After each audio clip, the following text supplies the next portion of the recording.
Cuidando tu salud con Hospital Saint Luke's. Muy buenos días, continuamos con más aquí en esta zona de confort, por supuesto, en esta su sección Cuidando tu salud con Hospital Saint Luke's. Cuidando tu salud con Hospital Saint Luke's.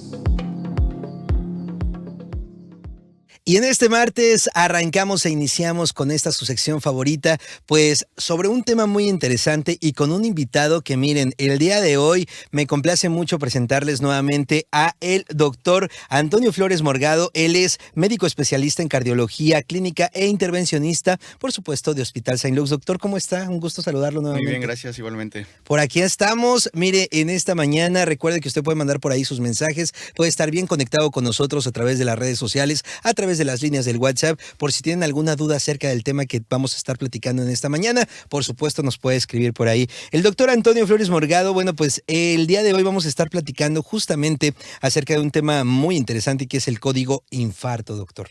Platíqueme un poquito qué es el código infarto. Bueno, el código infarto es una estrategia que está enfocada en la atención y tratamiento oportuno del infarto agudo de miocardio. No, específicamente del infarto agudo de miocardio con elevación del segmento ST, ¿no? Que es una patología muy grave, pero que si se trata de forma rápida y oportuna, se puede limitar mucho las complicaciones de esta. Bien, doctor, ¿y en qué consiste este código infarto? Pues principalmente consiste en, como te he comentado, ¿no? La atender y tratar rápidamente un cuadro de infarto agudo de miocardio, pero también se basa en que el paciente o la población, en concientizar a la población a conocer los síntomas del infarto agudo de miocardio y que busquen atención de forma oportuna cuando sientan alguno de estos síntomas, ¿no? También con el personal de salud, sobre todo el que labora en áreas de urgencia, que aprendan bien los protocolos de cómo se debe de manejar y abordar este tipo de casos, porque a veces pueden ser cuadros muy leves de dolor en el pecho que pueden ser por un infarto y a veces no se les da la importancia, ¿no? Porque son pacientes que inicialmente pueden llegar relativamente estables, ¿no? Y ya en esta forma, un paciente que tiene dolor en el pecho, por ejemplo, tiene que tomarse un electrocardiograma en menos de 10 minutos, ¿no? Y ya debe estar interpretado y ya el infarto con elevación del ST nos da signos muy específicos en el electrocardiograma, que es un estudio muy rápido y muy a la mano que tenemos en cualquier centro hospitalario y que eso nos permite actuar de forma rápida, ¿no? Ya una vez que se detecta, ¿no? La forma ideal de tratar estos casos es realizando de forma rápida algo que se llama intervención coronaria percutánea. Bien. Que cuando se realiza de forma urgente y de forma inicial se le conoce como primaria. De hecho, en Estados Unidos la conocen como intervención coronaria percutánea primaria, que es lo que equivalente, que aquí en México se le puso el nombre de código infarto, ¿no? Es el programa de intervención coronaria percutánea primaria, pero hay algunos lugares donde no tienen la accesibilidad a este tipo de procedimientos, ya que necesitan específicamente una sala de hemodinamia donde realizamos este tipo de procedimientos, que pues en Saint Luke's tenemos una de las mejores salas en el país y que es donde tratamos este tipo de padecimientos, ¿no? Y que si se detecta a tiempo y no se tiene a la mano este tipo de herramientas, lo que debemos hacer a veces es iniciar una terapia con medicamento que nos puede ayudar a disolver el coágulo agudo en el momento, en lo que logramos trasladar al paciente a una unidad que tenga la capacidad para hacer la angioplastía primaria, ¿no? Digo, puede ser más bien, ya una vez que se tromboliza el paciente, que es el medicamento que se da, cuando se detecta el infarto y no hay oportunidad de meterlo de inmediato a sala de hemodinamia, hacer una angioplastía primaria, una intervención coronaria percutánea, se puede poner el medicamento para ir estabilizando al paciente en lo que logramos llevar a una sala de hemodinamia. Si el paciente está en una unidad que tiene a menos de 2 horas una sala de hemodinamia, lo ideal es trasladarlo de inmediato a esta sala de hemodinamia para hacer el procedimiento.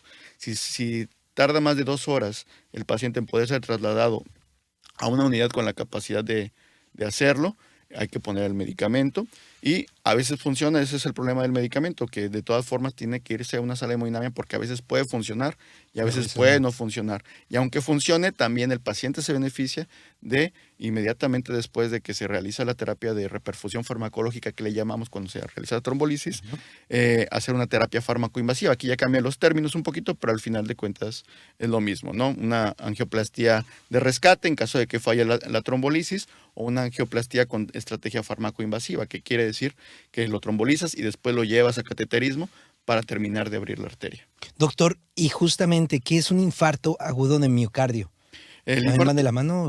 Sí, claro. O sea, esto es la forma en cómo debemos tratar un infarto agudo del miocardio. El infarto agudo del miocardio es una condición muy grave que puede culminar en el fallecimiento del paciente, ¿no? Si no se trata de forma rápida y oportuna o dejar secuelas muy grandes, ¿no? Cuando lo tratamos rápido y de forma oportuna, esto nos puede limitar mucho las secuelas y sobre todo logramos salvar vidas. Es una de las estrategias a nivel mundial que más logra salvar vidas. La estrategia de angioplastía primaria, de intervención coronaria percutánea primaria, y que el infarto en lo que consiste es que es una oclusión o una interrupción aguda o súbita del flujo sanguíneo al corazón.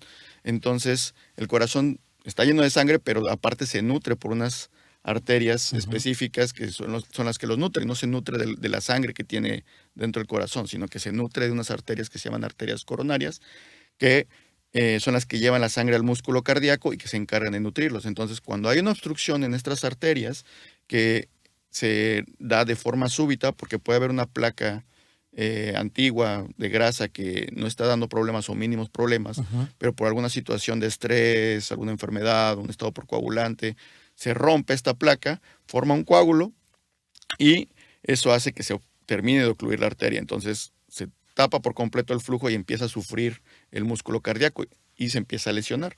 Entonces es una lesión ocasionada por la interrupción del flujo. Entonces mientras más tiempo pase, más se daña el corazón. Mientras más tiempo pase cerrada esa arteria. Entonces esa es la importancia. Doctor, ¿y cuáles son o existen síntomas del infarto, para un infarto? Sí, los síntomas más comunes que logramos identificar en un infarto, pues para empezar el dolor de pecho, ¿no? Que muchas veces no es un dolor de pecho muy fuerte, ¿no? A veces lo describen como un malestar, como una opresión en el pecho, en el centro generalmente, que puede irradiarse o puede irse hacia la boca del estómago, hacia la garganta o al cuello, la mandíbula, incluso puede irse hacia los hombros. Generalmente lo relacionamos con el brazo izquierdo, que se va el dolor hacia el brazo izquierdo, pero puede irse a cualquiera de los dos brazos. También se puede irradiar hacia el brazo derecho o ambos. Justo por eso luego agarran y sienten como el... Exacto. Acá, ¿no? Y pueden llegar a sentir un poquito de falta de aire, ¿no? Y también puede irse el dolor hacia la espalda. En caso de los infartos dorsales, generalmente la irradiación se va hacia la espalda o hacia la boca del estómago. Doctor, y hablando de consecuencias, ¿cuáles son esas consecuencias que pueden repercutir más respecto a un infarto, ¿no? Sí, una de las consecuencias más catastróficas en el infarto es pues la muerte, ¿no? O sea, esto es algo que puede llegar a ocasionar la muerte de una persona de forma súbita. De hecho, hay algo que se llama muerte súbita cardíaca, que es algo que un infarto que se conoce como fulminante, ¿no? Que puede ocurrir en minutos y el paciente puede fallecer en el transcurso de minutos, ¿no? Entonces, de ahí pues pueden haber otras complicaciones como arritmias, ¿no? Al momento de que se lesiona el músculo cardíaco, disminuye su fuerza de contracción y eso hace que falle el corazón en la fuerza de bombeo y eso puede llevarnos a síntomas de insuficiencia cardíaca, que puede ser aguda, ¿no?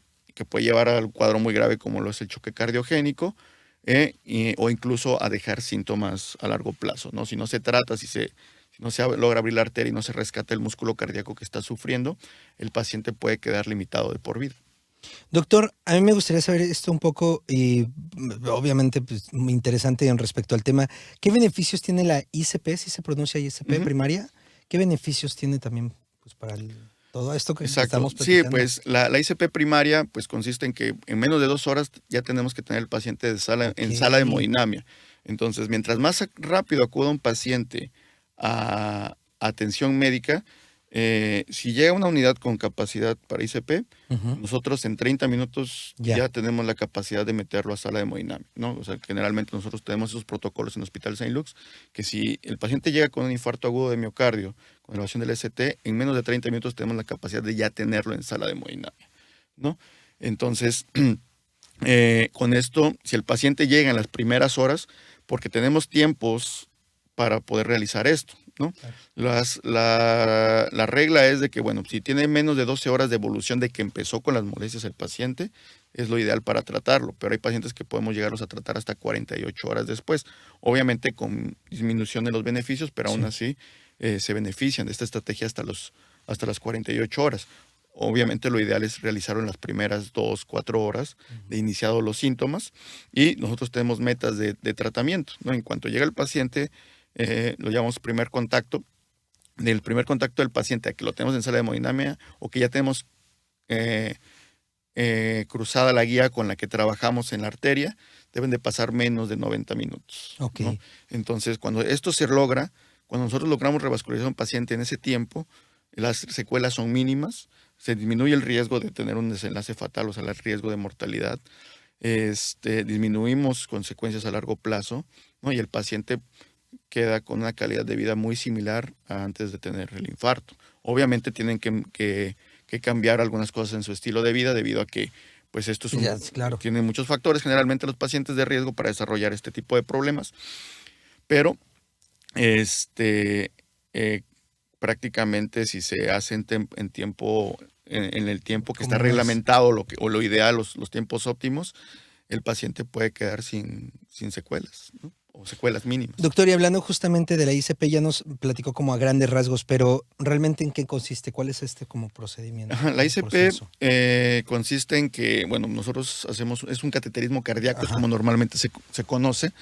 Eh, es una angioplastía que, bueno, llamamos a la reparación de la arteria, Bien. que la hacemos a través del brazo. Ponemos un catéter que va desde la muñeca, hacemos una punción y todo es por dentro, ¿no? Por dentro de la arteria subimos el catéter. Anteriormente se hacía por la ingle, ¿no? Que todavía en algunos casos la ocupamos, Bastante, ok. por cuando el brazo no es factible utilizarlo, pero actualmente existe una técnica que es la técnica radial, que ya es un gold estándar para beneficio del paciente, como un criterio de calidad para el paciente realizarlo por esta vía, sobre todo en infarto agudo de miocardio en las guías internacionales.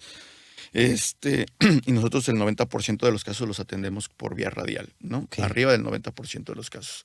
Entonces, a través del brazo o de la ingle subimos un catéter que llegamos hasta el corazón, canulamos directamente las arterias coronarias y a través del catéter inyectamos un medio de contraste que estamos viendo en un aparato de rayos X en tiempo real, que es la sala de hemodinamia, que nos da una fluoroscopía, aparte de que tenemos monitorizado al paciente en tiempo real, midiendo la presión directa del corazón. Genial. Y el electrocardiograma igual lo tenemos ahí en tiempo real, monitorizando al paciente, todo su estado hemodinámico y viendo las arterias y ya corroboramos cuál es la arteria, que aunque ya con el electrocardiograma nosotros ya sabemos o ya tenemos una idea muy grande de qué arteria es la que va a estar tapada, corroboramos con eso y ya posteriormente por esa misma vía, por ese mismo catéter, que es como un popote muy largo, ¿no? Por ahí pasamos artefactos, unas que son guías guías metálicas muy delgaditas de 0.014 pulgadas de diámetro, las cuales cruzamos por la arteria y a través de ahí bajamos los dispositivos para poder abrir las arterias, balones o stents, que es al final lo que dejamos. Al final, a veces necesitamos abrir primero con un balón y después liberamos un stent que es el que mantiene la arteria abierta. Todo esto ustedes lo pueden encontrar en Hospital Saint Luke's de forma precisa para corroborar, como bien lo está diciendo el doctor. Y antes de que terminemos, doctor, ¿a dónde puedo acudir si creo que puedo tener un infarto o si tengo así como que este presentimiento o incluso a lo mejor si ya les ha llegado a pasar? ¿A dónde me puedo acercar? Sí, lo ideal es acudir a una unidad, ¿no? Bien. Como Hospital Saint Luke's, que tiene servicio 24 horas los 365 días del año y con capacidad para hacer una angioplastía primaria en las 24 horas del día y los 365 días del año, ¿no? Como lo tenemos en Saint Luke's. Y con personal capacitado en el área de urgencias para detectar el infarto y se haga todo el protocolo de forma oportuna. Y que sea preciso, eso es lo más importante. Exacto. Doctor, el doctor Antonio Flores Morgado, pues aquí platicándonos acerca de todo este tema de los infartos, cardiólogo. Doctor, muchísimas gracias el poderlo tener nuevamente por acá. Temas muy interesantes para todos nosotros y sobre todo seguir aprendiendo. Entonces, pues nos veremos pronto por acá, doctor. Sí, con mucho gusto. Un placer tenerlo por acá. Recuerden, redes sociales de Saint Luke's Hospitals en Facebook, en Instagram, en Threads, en TikTok. En X nos encuentran como Saint Luke's Hospital, Saint Luke's MX. Y también en YouTube pueden encontrar y todos ahora sí que todas las entrevistas que hemos hecho a lo largo de esta su sección, para que no se la pierdan si quieren volver a revivir. Ahí está en YouTube y ahora también en Spotify, en versión podcast, para que usted no se pierda absolutamente de nada. Nos encuentra con, pues por supuesto, Cuidando tu Salud con Hospital Saint Luke's. En San José del Cabo, 624-1425-911. En Cabo San Lucas, al 624-2472-911. Y también en Cabo San Lucas, en el Corredor Médico, al 624-1430-911. Me despido, nos vamos rápidamente a un corte comercial y no se despeguen, continuamos con El Resplandor.